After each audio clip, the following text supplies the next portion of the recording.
Well, Taghreed Elkhodry joins us live now from Cairo. She spent more than 8 years working as a correspondent in Gaza for the New York Times.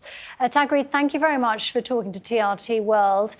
Now, journalists being killed, accused of being terrorists with no credible proof from Israel. This is part of a pattern that we've seen before, not just since the start of this war, but going back decades. Can you tell us about your time working in Gaza and what you saw and what you witnessed?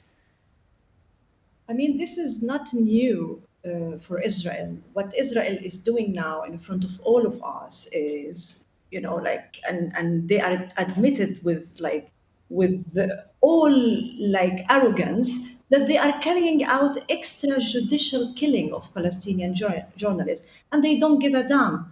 What happened before this genocide, the current genocide, it was cruel, but it was different at the same time. And now with the genocide, it's extremely something that you cannot comprehend. What they are doing is killing the truth, the voices of the truth in Gaza, and in front of everyone, and they don't give a damn. So someone like Al-Sharif, think about it. He has emerged as a young, in his 20s, as a young journalist in Gaza, covering for us the genocide. And many Palestinians, I'm meeting many Palestinians who fled Gaza during this genocide to come to Cairo. And when I speak to them, I was with many of them and they were in tears when Anas is gone, when Anas is killed by Israel. Why? Because Anas was their voice. He was telling Palestinians in exile it's happening on the ground in Gaza. I cannot compare what happened before this genocide to what's happening right now. Right now, it is a genocide. It's the worst that Israel can, conduct. And the sad part, the Western world is not moving and not putting pressure on Israel to stop its criminal acts. And that is the shocking part. And also, what we are witnessing now, this is not the first time that when I covered Gaza, there was a time when they didn't allow international journalists from going in. And then us as journalists, Palestinian journalists, we had the ethical responsibility to tell the truth, to tell the world what's happening, what Israel is committing from war crimes before this genocide. Now, someone like Anas and his colleagues were killed for covering the genocide for the first time in the Palestinian history. You have the Palestinian narrative right there, understood by the international, by the world, by the young generation worldwide. This is very new.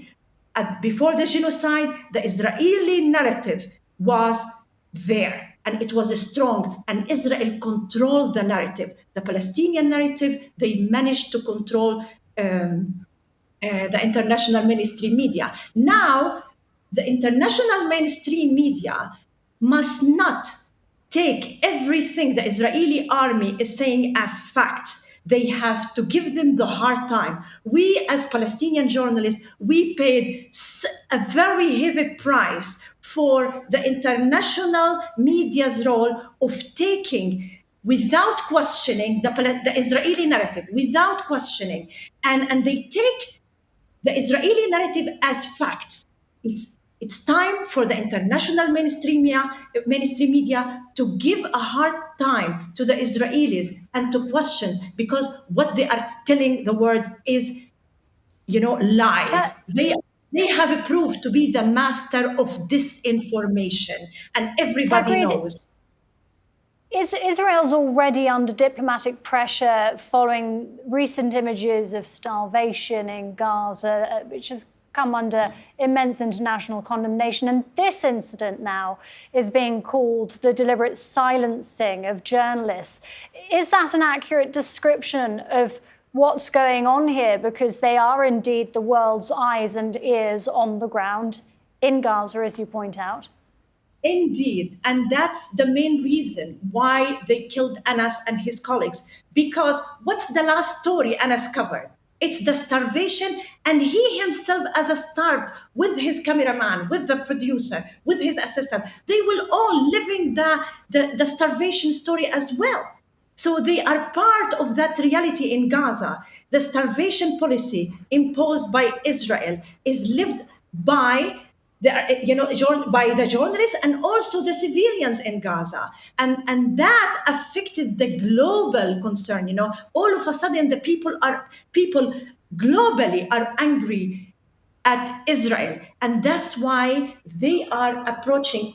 Many journalists in Gaza right now, in the past week, they have received call from Israeli army asking them to stop their work, to stop reporting. And I spoke to some of them, and then they said, and then I asked them, and what you gonna do? They said, we're gonna continue reporting despite the fact that they are under threat by Israel. So, and many are afraid. Many journalists are so afraid to work now in front of the camera.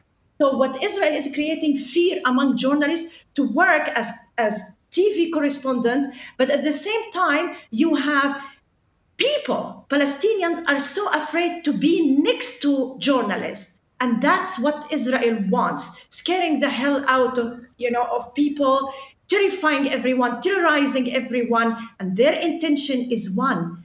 They are moving ahead with the policy of ethnic cleansing. The sad part, the US is playing a shameful role, and also the EU, the European Union, is extremely weak, and they are letting Israel commit this series of crimes against humanity. Shame on this.